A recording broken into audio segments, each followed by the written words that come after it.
देखिए कक्षा द्वादश की आज की इस वीडियो में हम लोग पढ़ने जा रहे हैं आज का अपना नया टॉपिक जिसका नाम है जिसका नाम क्या है समपरासरी विलयन। इसे थोड़ी सी इधर खिसका लो। इसका नाम है समपरासरी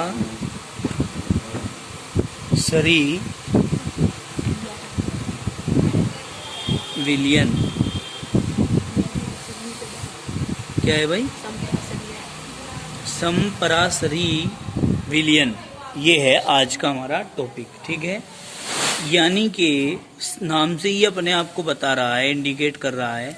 सम माने समान, परासरी माने परासरण दाब। ठीक है, यानी कि ऐसे विलयन जिनके परासरण दाब समान होते हैं, यही तो बात कहना चाह रहे हैं। तो देखिए क्या कहेंगे इसके अंदर।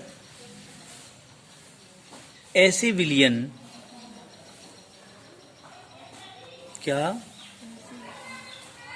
ऐसे विलयन जो समान ताप पर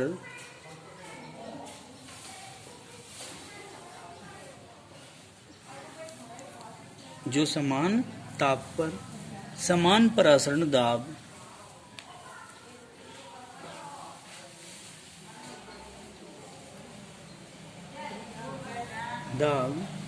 रखते हैं।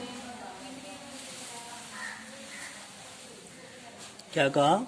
ऐसे विलयन जो समान ताप पर समान परासरण दाब रखते हैं। भाई ऐसे नहीं चल रहा काम ये। क्या कहा? ऐसे विलयन जो समान ताप पर समान परासरण दाब रखते हैं। समपरासरी विलयन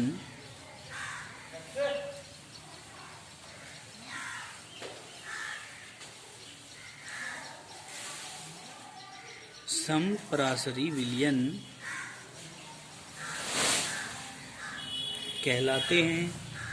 ठीक है, इन्हें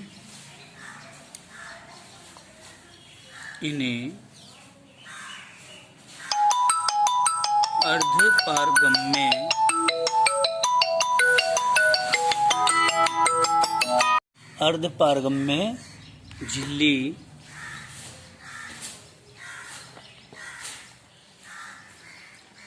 द्वारा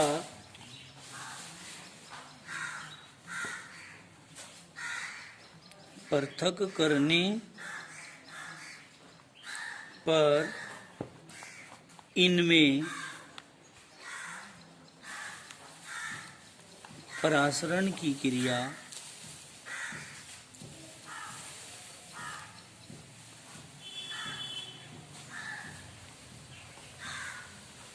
नहीं होती। क्या कहा भाई हमने? भाई इन्हें अर्धपारगम्य झिल्ली द्वारा पृथक करने पर इनमें परासरण की क्रिया नहीं होती है। समझ में आ गई बात? इधर को पलोथी मार के यहाँ बैठ जाओ, होशियारी में न रखो कदम, छेद दूंगा नहीं तो बढ़िया करके फट्टा। अब देखो यहाँ ध्यान से। अब आप कह रहे इफ, इसमें परिभाषा में ही क्या कहा है? समान ताप पर। तो इफ मतलब T1 बराबर T2, ताप समान हो गया है बेटे। तब जब T1 बराबर T2 है तभी तो कह सको आपके परासरण दाब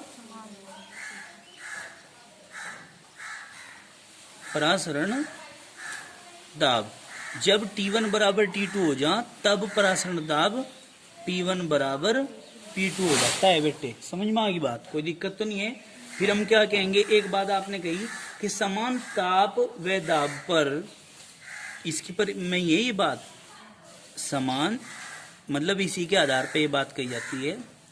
ताप व दाब पर विलयन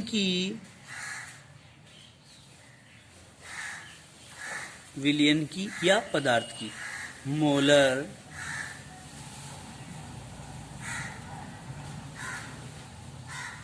सांद्रताएं, ठीक है बेटे, भी समान होती हैं।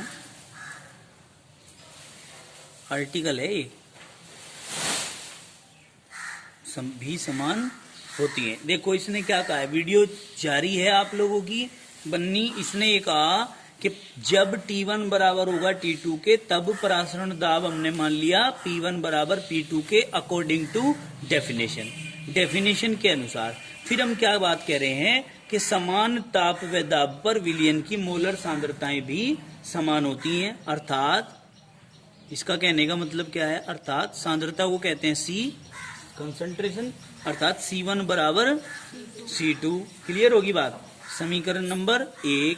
तो हम क्या कह सकते हैं, अतः आपको फॉर्मूला पता है कि सांद्रता बराबर होता है मोल प्रति लीटर, यानी कि C बराबर क्या कहेंगे भाई, यानी कि C बराबर मोल क्या होता है N/V। ठीक है। और अब आप कह सकते हो, इसी आधार पर आप कह सकते हो, चूंकि C1 बराबर N1/V1 और C2 बराबर N2/V2 कह सकते हो कि नहीं कह सकते हो। तो आप इन वैल्यू को यहां रख दें तो क्या आएगा, इन वैल्यू को यहां रखेंगे समीकरण 1 में, तो आपके पास आ जाएगा N1/V1 बराबर N2/V2। ये आ जाएगा कि नहीं आ जाएगा, समझ में आ रही बात। अब क्या करेंगे भाई, अब इसके बाद आप लोगों को पता है, आप इसको समीकरण नंबर 2 बना लो। यहां से क्या बना लो, समीकरण नंबर 2। फिर आप कहते हैं क्योंकि N बराबर W/M, मतलब मोलों की संख्या, इसको हिंदी में भी बता दूं मैं, मोलों की संख्या बराबर क्या, भार बटे अणुभार। ठीक है, ये होता है। अब यदि N की वैल्यू W1, N1 की वैल्यू W1 और M1 रखें, ठीक है, इसी प्रकार यहां लिखते हैं, इसी प्रकार क्या करेंगे भाई, N1 बराबर W1/M1 और N2 बराबर W2/M2। क्लियर। तो ये वैल्यू हम समीकरण 2 में रखते हैं। क्या करेंगे, N1 की जगह मान रखो W1/M1 गुना V1 जुगा, तो समझ गए, बराबर N2 की जगह क्या रखेंगे भाई, यहाँ W2/M2 गुना V2। क्लियर होगी बात। ये बन गया आपकी समीकरण। ठीक है, किसकी समीकरण बन गई, समपरासरी विलयनों के लिए ये फॉर्मूला तैयार हो गया। किसके लिए भाई, समपरासरी विलयनों के लिए। ठीक है, ये सूत्र की क्या हो गई, स्थापना हो गई। ठीक है भाई, कोई दिक्कत तो नहीं है। आर्टिकल समझ में आया कैसे करना है। ये लीजिए, इसका जो है डायग्रामेटिक पूरा का पूरा मैं आप लोगों को दिखा देता हूँ। ठीक है भाई, ये स्टार्टिंग है, यहां से आप लोग देख सकते हैं और इसको आसानी से समझ भी सकते हैं। एक एक वर्ड को, एक एक इक्वेशन को मैंने बड़े आराम से और प्यार से आप लोगों को समझाया है। इसको अच्छे से मेहनत से आप लोग समझेंगे आर्टिकल को। और समपरासरी विलयनों के लिए ये फॉर्मूला आपका लगेगा न्यूमेरिकल पोर्शन में भी। ठीक है, गर्मी बहुत है पर आनंद लिए जाओ और पढ़ते चले जाओ। धन्यवाद। पीडीएफ का पेज नंबर 3 अब स्टार्ट होने जा रहा है।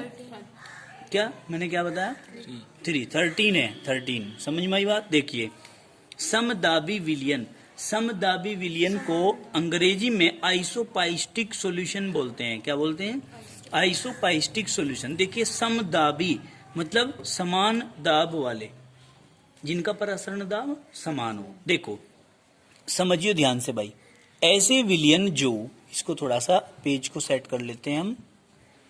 क्या कहेंगे बेटे, ऐसे विलयन जो आपको दिख रहा है, यहां देखते रहो, कट तो नहीं रहा स्क्रीन पर। ऐसे विलयन जो समान ताप पर समान वाष्प दाब, देखो बेटे समदाबी कह रहे हैं आप, समान वाष्प दाब। क्या कहा, ध्यान से सुन लो बात को। समान ताप पर समान वाष्प दाब प्रदर्शित करते हैं, ये मैंने अंडरलाइन कर दिया है, प्रदर्शित करते हैं। समान ताप पर समान वाष्प दाब, इस बात को नहीं भूलना है। क्या कहा? ऐसे विलयन जो समान ताप पर समान वाष्प दाब प्रदर्शित करते हैं समदाबी विलयन कहलाते हैं। समदाबी विलयन भी समपरासरी होते हैं। कैसे होते हैं? समपरासरी। क्लियर हुई बात? कोई दिक्कत तो नहीं है रेनू बहन जी? आगे चलिए। इसके बाद आते हैं आइसोहाइड्रिक विलयन। आइसोहाइड्रिक विलयन मतलब नाम से ये भी अपने आप को आइडेंटिफाई कर रहा है। आइसो माने समान, हाइड्रिक माने H पॉजिटिव आयन, हाइड्रोजन, समझ रहे हैं ना? समान हाइड्रोजन हो जिसमें, तो हमने क्या कहना है? में विलयन जिनके लिए समान ताप पर H पॉजिटिव आयन के मान, किसके? H पॉजिटिव आयन के मान बराबर होते हैं, अर्थात इनके लिए H पॉजिटिव का मतलब pH से है, क्योंकि pH बराबर क्या होता है? यहां लिख देते हैं pH बराबर minus log H positive ion concentration. तो जब H पॉजिटिव आयन समान होंगे तो pH मान भी कैसे होंगे बेटे? समान होंगे। आइसोहाइड्रिक विलयन कहलाते हैं। तो ऐसे विलयन क्या कहलाते हैं भाई? आइसोहाइड्रिक विलयन कहलाते हैं। बताओ जरा, इतनी बात समझ में आई है या नहीं आई है? ठीक है। अब इसके बाद आता है हमारा नया टॉपिक, जिसको हम कहते हैं अति परासरी और अल्प परासरी विलयन। देखिए, इसमें थोड़ा सा समझने का फेर है। अति परासरी को हाइपरटोनिक सॉल्यूशन बोलते हैं और अल्प परासरी को हाइपोटोनिक सॉल्यूशन बोलते हैं। अब दो विलयन है, क्या है जी? दो विलयन है, और दो विलयनों में से एक का परासरण दाब ज्यादा हो जाए और एक का परासरण दाब कम हो जाए। समझने के लिए बता रहा हूं मैं। एक का परासरण दाब ज्यादा और एक का परासरण दाब कम, तो जिसका परासरण दाब ज्यादा होगा वो अति परासरी, और जिसका परासरण दाब कम होगा वो अल्प परासरी। समझ में नहीं आई बात? कोई दिक्कत है क्या? देखिए, स्टार्ट करते हैं अपने पॉइंट को।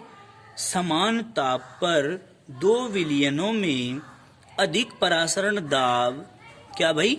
अधिक परासरण दाब रखने वाला विलयन अति परासरी विलयन कहलाता है।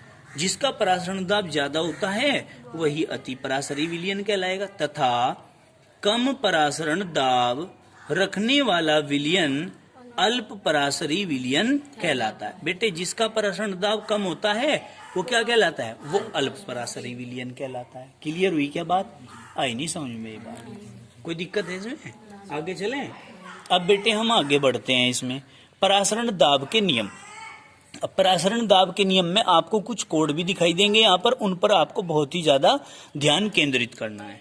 देखो, परासरण दाब के नियम मतलब हम लॉ ऑफ ऑस्मोसिस प्रेशर पढ़ने जा रहे हैं। अब क्या? Law of osmosis pressure.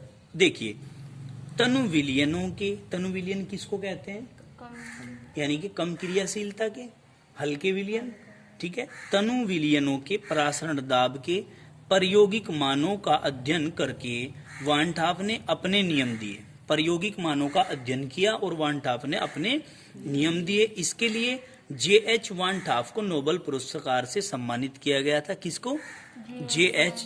वान ठाप को। ये वैज्ञानिक थे जिन्होंने ये नियम दिए थे। अब देखिए, इसमें हम स्टार्टिंग करने जा रहे हैं बायल वान ठाप हाइपोथेसिस। तो इसमें आप एक बात भी समझ सकते हैं कि इसको बायल वान ठाप नियम को बायल वान ठाप लॉ के नाम से अंग्रेजी में जानेंगे। ठीक है ना?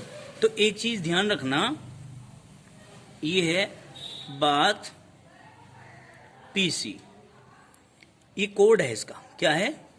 कोड है। कैसे ध्यान रखेंगे? बायल वान ठाप नियम जो होगा, तो बायल वान ठाप के नियम में तय से ताप बन गया, ताप स्थिर रहेगा। ठीक है जी। और प्रेशर जो है अनुक्रमानुपाती होगा C के। बात पीसी कह दी आपने, कोड याद कर लिया, तो आप क्या कहेंगे? इसका फायदा मिलेगा आपको। देखिए कैसे, आप इसमें खोने के नहीं, रलने के नहीं, जैसे हम कंफ्यूज हो जाते हैं ना, वो वाली स्थिति नहीं बनने की। तो क्यों? क्योंकि पीसी बायल के नियम में P अनुक्रमानुपाती C के है, बात खत्म हो गई। ठीक है ना? बस सीधी सी बात है। P माने प्रेशर, C माने सांद्रता। ठीक है नहीं? मतलब क्या? दाब, परासरण दाब सांद्रता के अनुक्रमानुपाती होता है। यहीं से नहीं खुलेगी सारी बात। ठीक है नहीं? अब देखिए, अब इसको एक्सप्लेन कर लो। कैसे करोगे? इस नियम के अनुसार, बायल का नियम पढ़ रहे हैं, क्या है? तय मतलब स्थिर ताप पर, ये आ गया ताप। किसी विलयन का परासरण दाब P मतलब परासरण दाब विलयन की सांद्रता, सांद्रता मतलब C के समानुपाती होता है, अर्थात परासरण दाब समानुपाती सांद्रता, परासरण दाब P सांद्रता C अनुक्रमानुपाती। ठीक है। अब P बराबर अनुक्रमानुपाती या समानुपाती का चिन्ह हटाएंगे तो K लगाएंगे, स्थिरांक का प्रयोग करेंगे इंटू C। तो क्या हो गया आपका K बराबर अगर निकाल लेंगे तो C इसके बटे में चला जाएगा, तो K बराबर P अपॉन C या P अपॉन C बराबर नियतांक, क्योंकि K क्या है बेटे, यहाँ नियतांक है। समझ में आ गई क्या बात। तो बायल 1/2 का नियम आपने सीखा है। अब हम आगे बढ़ते हैं इसके बाद, तो ध्यान कर लेना इसमें क्या क्या बातें बताई हैं। ठीक है। बात PC मतलब परासरण दाब सांद्रता के स्थिर ताप पर क्या होता है, अनुक्रमानुपाती होता है। अब हम क्या करेंगे, देखो ध्यान से समझो यहाँ पर बात। यदि विलेय का 1 मोल प्रति लीटर यानी कि 1 मोल V लीटर में उपस्थित है, प्रति लीटर हमने कहा मतलब विलेय का 1 मोल V लीटर में उपस्थित है, तो सांद्रता C बराबर N अपॉन V आ जाएगा।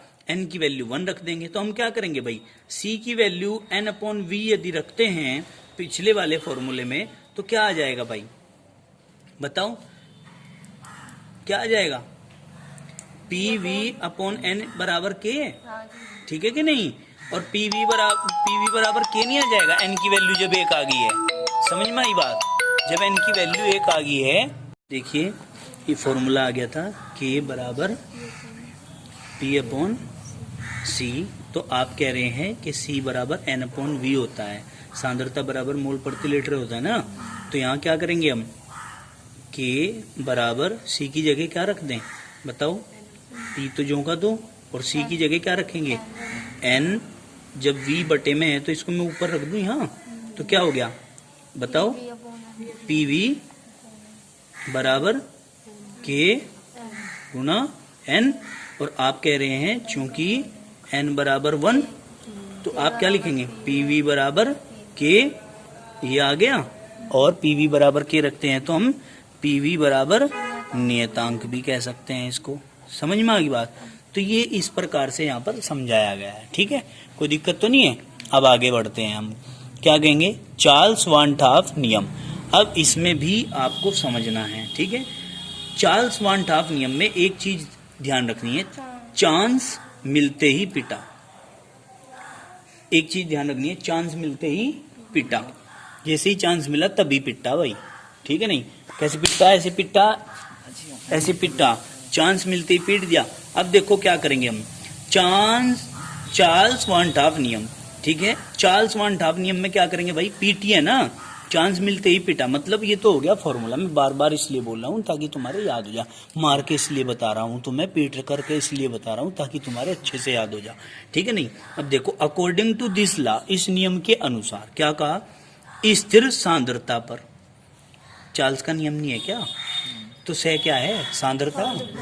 चार्ल्स के नियम में सांद्रता मतलब स्थिर सांद्रता पर किसी विलयन का P माने परासरण दाब, उसके T माने परमताप के समानुपाती होता है। बताओ, इसमें से ही नहीं निकल ली क्या सारी बात, कोई दिक्कत है। तो हम क्या कहेंगे, P समानुपाती T और P बराबर KT, क्योंकि हमने समानुपाती हटा दिया, क्या लगा दिया, K लगा दिया। ठीक है, नहीं, और K की वैल्यू निकाल लेंगे तो T अपॉन में चला जाएगा, K बराबर P अपॉन T। तो भाई ये आपका सॉल्यूशन इस प्रकार से हो जाता है। ठीक है, अब आगे चलते हैं हम, कहां पर भला, अब चलते हैं वान टॉप की तनु विलयन समीकरण, जो कि मोस्ट इंपोर्टेंट है। क्या है, इंपोर्टेंट है बहुत ज्यादा। वान टॉप की तनु विलयन समीकरण, हम कहेंगे वान टॉप डाइल्यूट सॉल्यूशन इक्वेशन। क्या कहेंगे, वान टॉप बायल व वान टॉप चार्ल्स, दोनों वैज्ञानिकों का कॉम्बिनेशन ले लिया, के नियम से विलयन के परासरण दाब मतलब P, उसकी सांद्रता मतलब C, व परमताप मतलब T के मध्य संबंध बताने वाली समीकरण क्या कहलाती है, वान टॉप की तनु विलयन समीकरण कहलाती है। समझ नहीं आई ये बात समझ नहीं आई आपकी। देखो हमने क्या कहा, PCT के मध्य संबंध बताने वाली समीकरण, क्या PCT के मध्य संबंध बताने वाली समीकरण वन हाफ की तनु विलियन समीकरण कहलाती है। इसको एक्सप्लेन कर दीजिए। हमने कहा वन हाफ बायल व वन हाफ चार्ल्स के नियमों से पी माने परासरण दाब, सी माने सांद्रता और टी माने परमताप के मध्य जो समीकरण संबंध बताती है वही समीकरण क्या वन हाफ की तनु विलियन समीकरण कहलाती है। लाइए अब कॉपी दे दीजिए हमें। देखिए अब हम इसमें पढ़ रहे हैं क्या भाई, according to want of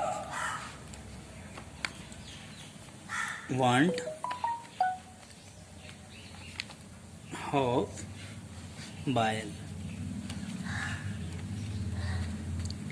देखिए अकॉर्डिंग टू वन हाफ बायल के नियम के अनुसार आपके पास इक्वेशन नंबर सेकंड बनी थी अभी जो हमने तुम्हें पढ़ाया है इससे पहले टॉपिक, उसमें आई थी समीकरण P व्युत्क्रमानुपाती 1/v। ठीक है ना, पीवी बराबर नियतांक आया था ना भैया, आपने कहा था पीवी बराबर नियतांक, ठीक है नहीं, तो आप यानी कि इसको ही आगे एक्सप्लेन कर लीजिए। पीवी बराबर किसके बताओ, एक के। और आप क्या करेंगे, यदि इसको आगे बढ़ा दें यानी कि के लगा दें यहाँ पे, तो आप क्या कर सकते हो यहाँ पर P बराबर K अपॉन V, और K बराबर स्थिरांक है तो एक मान लिया, तो क्या K को हटा दिया आपने, K को यहाँ से हटा दिया तो अनुक्रमानुपाती लगा दिया, ठीक है नहीं, K को हटा दिया तो अनुक्रमानुपाती लगा दिया या व्युत्क्रमानुपाती का साइन लगा दिया, K को हटा दिया ये लगा दिया, तो यहाँ K की जगह क्या रह गया 1, तो ये बनी थी आपकी सेकंड इक्वेशन। ये मैंने आपको समझा करके एक्सप्लेन करके बता दिया है, ठीक है। आगे चलिए, अब इसके बाद हम क्या लिखेंगे, according to Charles one half, क्या लिखेंगे भाई, अब देखिए यहाँ according to Charles one half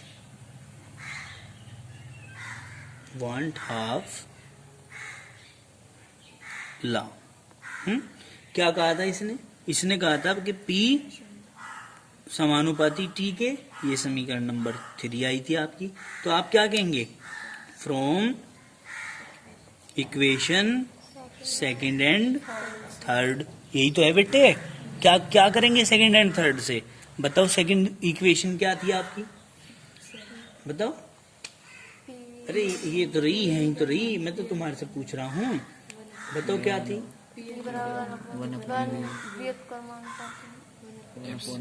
ये थी देखो P, इधर भी P इधर भी P, सेकंड एंड थर्ड को आप जो है कम्बिनेट कर रहे हो तो इधर तो P इक्वल टू रहेगा अनुक्रमानुपाती, यहाँ T है तो यहाँ 1 है, तो ऊपर के साइड में T और नीचे के साइड में ये V, कॉम्बिनेशन कर रहे हो ना दोनों का, तो आपके पास क्या आ जाएगा, आपके पास आ जाएगा PV अनुक्रमानुपाती T।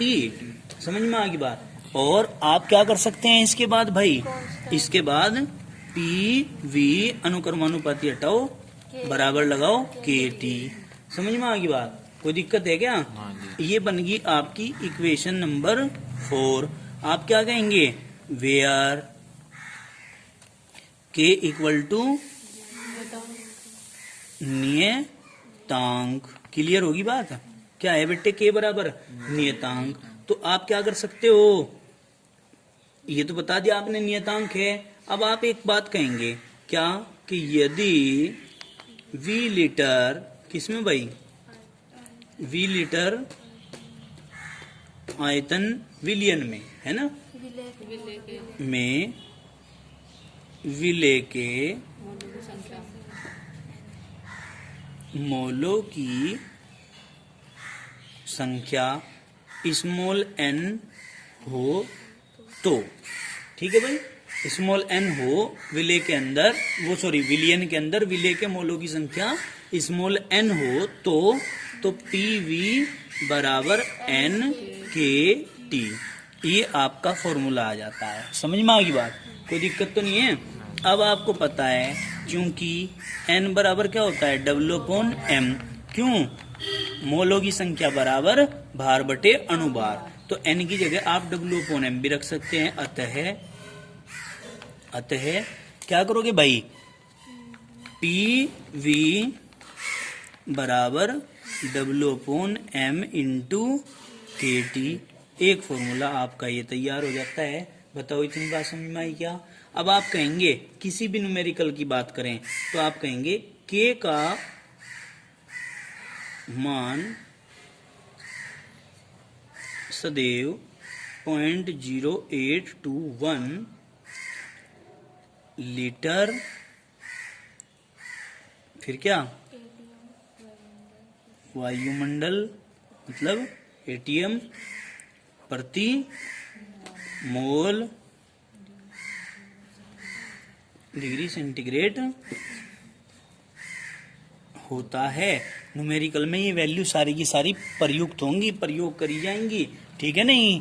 ध्यान रहेगा, क्या रहेगा मान के का ध्यान, 0.0821 मात्रक लीटर वायुमंडल प्रति मोल डिग्री सेंटीग्रेड, ठीक है। अब इसके बाद आप पढ़ते हैं वान टाफ समीकरण की सीमाएं, मतलब वान टाफ नियम कहाँ कहाँ लागू होता है, कहाँ कहाँ लागू नहीं होता, ये पढ़ना है। नंबर 1 पॉइंट आप क्या पढ़ने जा रहे हैं, यह है केवल विद्युत अनअपघट्य। विद्युत अनअपघट्य क्या होते हैं? विद्युत अनअपघट्य मतलब जिनके जलीय विलयन में करंट का प्रवाह नहीं होता, विद्युत अनअपघट्य उनको बोलते हैं। यह केवल विद्युत अनअपघट्य अवाष्पशील, अवाष्पशील जो वाष्प में नहीं बदलते पदार्थों के तनु विलयनों पर ही लागू होती है। कौन? वन टाफ की तनु विलयन समीकरण केवल किस पे लागू होती है भाई? केवल विद्युत अनअपघट्य अवाष्पशील पदार्थों के तनु विलयनों पर लागू होती है। सांद्र व विद्युत अनअपघट्यों के विलयनों पर यह समीकरण लागू नहीं होती। क्यों नहीं होती? क्योंकि ये तो तनु पे लागू होती है, सांद्र वालों पे लागू नहीं होती। फिर कहा उन पदार्थों के विलयनों पर जिनका विलयन में संगुणन होता है, मतलब विलयन के अंदर आपस में गुणित हो जाते हैं, आपस में क्रिया कर लेते हैं और छोटे छोटे मॉलिक्यूल बड़े मॉलिक्यूल के रूप में उभर कर सामने आ जाते हैं। संगुणन उसको बोलते हैं। संगुणन समान अणुओं के साथ में गुणज करना। क्या? समान अणुओं के साथ में आपस में गुणज करके अपने परारूप को बढ़ा लेना, ठीक है। जिनका विलयन में संगुणन होता है यह समीकरण वहां लागू नहीं होती। ये वन टाफ तनु विलयन समीकरण की आपने सीमाएं पढ़ी हैं जो कि इंपॉर्टेंट है। आज के लिए इतना ही काफी, बाकी करेंगे कल। धन्यवाद। कक्षा द्वादश के सभी विद्यार्थियों से निवेदन है कि वो सभी विद्यार्थी अपना अपना शुल्क पूर्ण रूप से विद्यालय में, कार्यालय में जमा करा दे। भाई आप लोगों के सहयोग की पूर्ण आशा है, ठीक है। जितनी शीघ्रता से आप ये कार्य करेंगे उतना ही हमको थोड़ा सा राहत मिलेगी, लाभ मिलेगा।